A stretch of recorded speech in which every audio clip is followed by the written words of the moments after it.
Sur le YouTube francophone, certains YouTubeurs aux plusieurs dizaines de milliers d'abonnés exposent leurs fantasmes de civilisation extraterrestre. Ces YouTubeurs sont membres d'une unité spéciale appelée Unité Gourou du YouTube Game. Voici leur histoire. Alors, je suis en connexion, hein. Il faut savoir que il y a déjà de nombreux êtres humains qui sont dans les programmes spatiaux secrets et au moment opportun, ils vont venir. Donc, ils ont des technologies avancées qui vont permettre de nous soigner, de nous guérir et également de donner de l'amour, de soigner, de guérir tout ce qui est pollution, tout ce qu'on peut retrouver sur Terre actuellement. Et ils sont déjà en contact, ils travaillent en contact direct et étroit avec les êtres de lumière.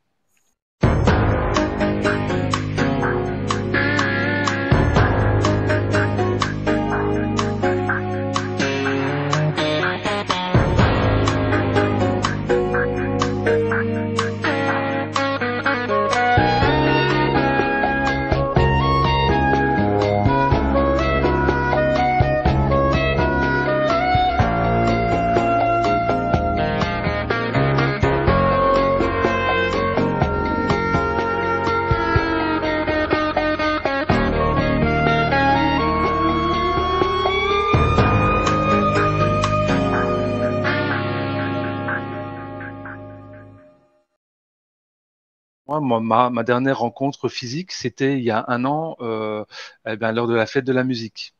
Mhm. Et là, j'ai pu voir un être d'Alpha Centaure physiquement, donc cheveux longs, barbe. Quand il y a des rencontres comme ça, eh bien, ils viennent. Il est vraiment fortement possible qu'ils viennent, qu'ils soient parmi la foule. Donc moi-même j'ai été abducté. Je sais que parmi vous qui regardez, il y en a probablement aussi qui ont été abductés. Et donc voilà, ça m'est arrivé ce matin, par exemple, je discutais avec un enfant d'une amie, et bien en fait on s'est rendu compte qu'il avait été abducté.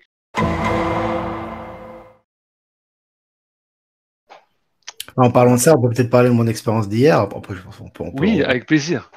J'étais conscient que j'étais là, mais j'entendais des musiques, je me déplaçais dans les autres espaces, et j'avais l'impression que je m'englobais au tout et que mon corps se devenait de moins en moins dense.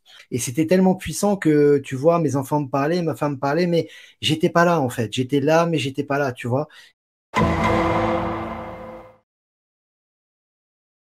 J'appelle ça moi la dédensification de nos corps pour s'adapter aux nouvelles dimensions également, hein, par rapport au monde physique, je parle. Et c'est vrai qu'on est de plus en plus à vivre ça et ça s'accélère de façon exponentielle. C'est-à-dire que par exemple, en un jour, tu vis des choses que tu vivais pas en un an. C'est pour ça que c'est difficile de donner des échelles de temps, vu que le temps est relatif. Moi, en ce qui me concerne, c'est régulièrement, si pas tous les jours, que les êtres de lumière viennent me voir. Enfin, c'est tous les jours qu'ils viennent me voir déjà, ils sont avec moi en permanence. Mais je veux dire physiquement, entre guillemets, dans un plan, on va dire, interstitiel plus élevé, hein, dans l'éthérique et dans l'astral, eh bien, dans l'éthérique, ils peuvent se présenter chez moi. Moi, chez moi, je vois souvent, surtout le soir, parce que le soir, c'est plus calme, donc forcément, peut-être leur présence se fait plus ressentir aussi. Mais moi, souvent, le soir, je vois des silhouettes statiques. Alors, c'est très subtil, bien évidemment, hein, c'est pas très, très clair, mais on voit des silhouettes statiques, en fait. C'est ça, Moi, c'est je les ça. vois, ils bougent pas. Ils sont Mm. là, tu vois. Oui, c'est ça. Mm.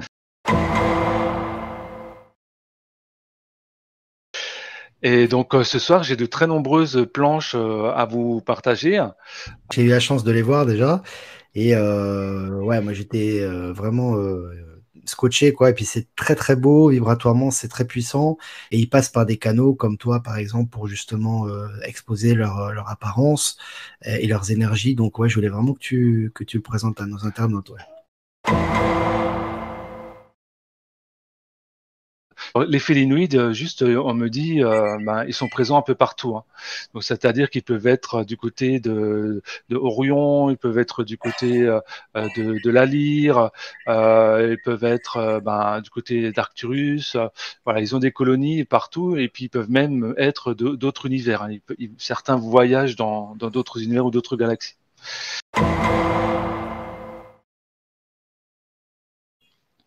Donc voilà, je vous ai laissé admirer voilà, les Lyriens, les Vénusiens. Alors, il y a même un intraterre du côté de Vénus aussi, comme sur Terre. Alors, la vie est présente partout dans le système solaire. Hein.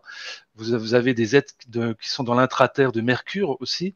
Vous avez des êtres qui sont dans l'intraterre de Mars. Vous avez des êtres qui sont Jupiter, Neptune, Uranus. Vous avez des êtres vraiment qui sont dans tout le système solaire.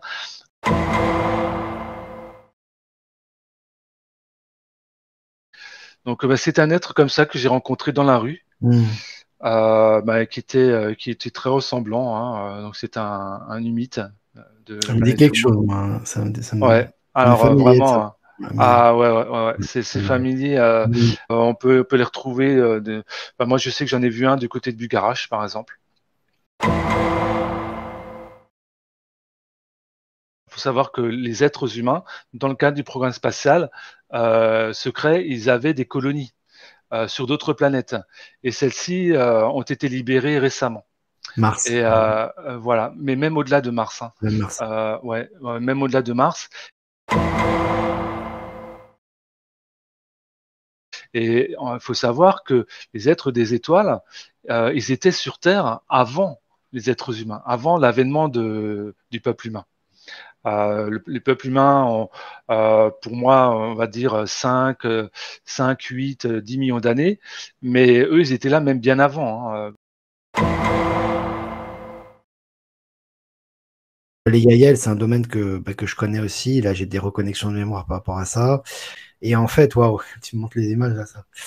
C'est-à-dire que nous avons des enfants hybrides Yaël, et ces enfants, en fait, ont été faits à la base, c'est le plan divin qui est derrière, mais à la base, c'est les involutifs. C'est-à-dire qu'ils ont prélevé la semence de notre semence et ils ont créé des hybrides, moitié, on va dire, humains et moitié d'autres galaxies. Et il se trouve, comme la Fédération Galactique a bien rectifié tout ça et qu'effectivement, on est en pleine ascension, en fait, ces Yaël sont de notre côté. Ils sont devenus membres de la Fédération Galactique. C'est-à-dire qu'à la base, ils étaient, tu vois, là, j'ai la chair de poule, donc c'est ça.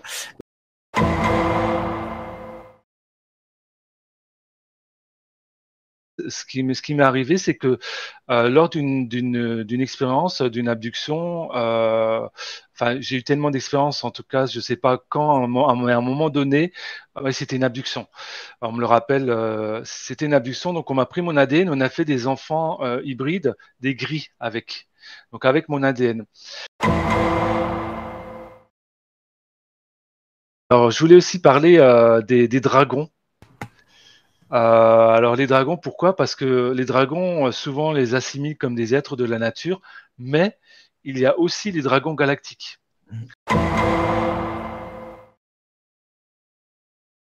Moi, j'ai rencontré des dragons, alors ils ont des vaisseaux. Donc un dragon, ça peut avoir la taille d'une maison, mais ça peut avoir la taille d'une montagne, ça peut avoir la taille d'un système solaire, d'une planète, ça peut être immense, même plus grand encore. Ils ont existé sur la planète Terre également. Ils ont existé sous forme physique. C'est déjà arrivé il y a très très longtemps. Et alors moi, je ressens qu'ils vont se remanifester aussi. Voilà. Ah oui, alors voilà. ils ont existé, exactement, tu fais bien de le dire, tout comme les licornes. Ils sont allés dans l'éthérique et beaucoup aussi sont partis à travers différents portails et sont retournés du côté des Pléiades, de Sirius, d'Andromède, etc. Mais depuis maintenant pas mal de temps, pas mal d'années, eh bien, ils sont revenus sur Terre et il y en a de très très très nombreux sur Terre. Alors, il faut savoir que déjà dans l'intraterre, il y a une deuxième mer qu'on appelle l'intramer et qui est plus grande que la mer extérieure, donc qui est plus vaste. Et il y a des connexions en ce moment, des passages qui se créent déjà, des ouvertures qui sont déjà en train de se créer, et tu as des animaux, notamment de l'intraterre, qui se manifestent maintenant sur la Terre. génial. Bah, ça, Ouais. c'est magnifique, c'est magnifique. Alors, vous avez des êtres arbriens, si vous avez des êtres arbres. Moi, j'en ai rencontré des êtres qui sont des êtres arbres cristallins. Vous avez des êtres hiboux, des êtres canards.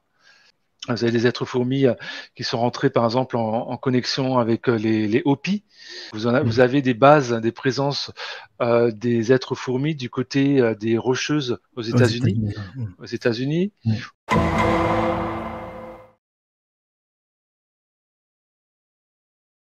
Alors, il y a quelqu'un qui dit du moment qu'il n'y a pas d'être araignée, ça me va. Eh ben si, il y en a, ça existe.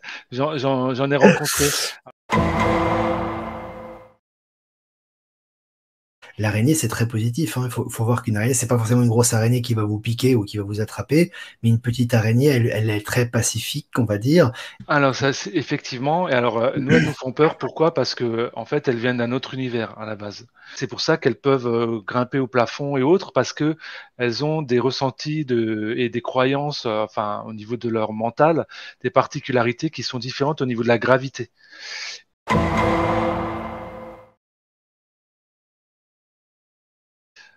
Ici, c'est les êtres qui sont les Trogdabodjiens. Donc, je les ai déjà beaucoup vus à l'œuvre. Ils protègent donc le système solaire. Ils ont avec leur grand vaisseau étoile.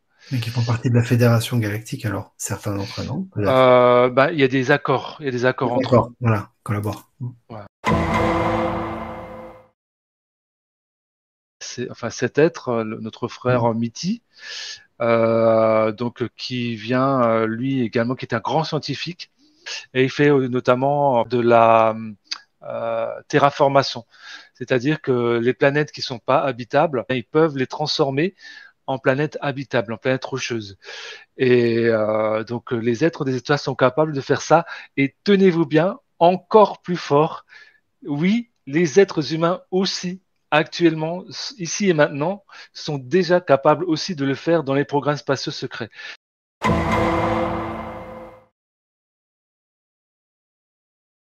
Ma femme est d'origine bolivienne, donc en fait, elle est très liée aux Incas, etc. En fait, quand les Espagnols sont arrivés pour conquérir, en fait, ils n'ont pas eu beaucoup de combats en réalité. Il n'y a pas eu tant de combats que ça de résistance parce que tu avais des sages dans ces civilisations, ils étaient connectés à l'intraterre et ils ont eu l'information qu'ils devaient partir. C'est pour cela que tu as des Incas notamment et des Mayas entre autres et beaucoup d'autres civilisations qui sont allés dans l'intraterre pour se réfugier. Et c'est pour ça que c'est sur la partie extérieure de la Terre, elles ont été désertées lorsque les Espagnols sont arrivés.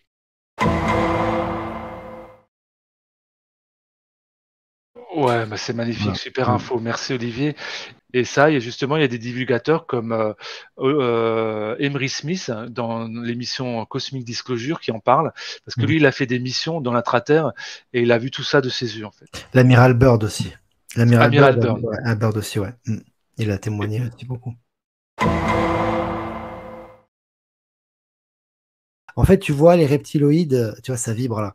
En fait, reptiloïdes, c'est très puissant également parce qu'on a souvent, et c'est normal parce qu'ils ont eu un rôle involutif par rapport à Gaïa, on le sait très bien aussi, beaucoup de reptiloïdes. Et là, dans les reptiliens que tu as là, alors moi, je ne sais pas du tout, enfin, je veux dire, c'est vraiment purement intuitif, mais tu vois la lumière tout de suite. Hein. C'est-à-dire, tu ressens dans le cœur, de toute façon, si c'est involutif ou évolutif. Voilà, je voulais aussi parler des licornes. Alors ça, c'est leur troisième œil, hein, les licornes. Alors elles ont aussi des vaisseaux, elles m'ont aussi beaucoup aidé. Et alors les licornes, c'est pareil, elles sont présentes aussi sur Terre. Il y a même des êtres, des licornes incarnées. Hein. En tout cas, qui portent des êtres humains, mais qui portent ces fréquences-là.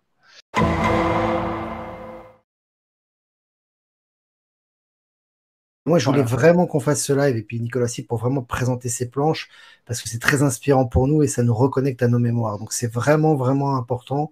Justement, le fait de revoir physiquement ces formes et de revibrer avec, ça nous réactive des mémoires et ça nous refait reconnecter. Et après, on est le chef, le capitaine à bord, j'ai envie de vous dire, pour justement reconnecter avec ces êtres qui font partie de la création. Hein. Donc, il n'y a pas de souci. Hein.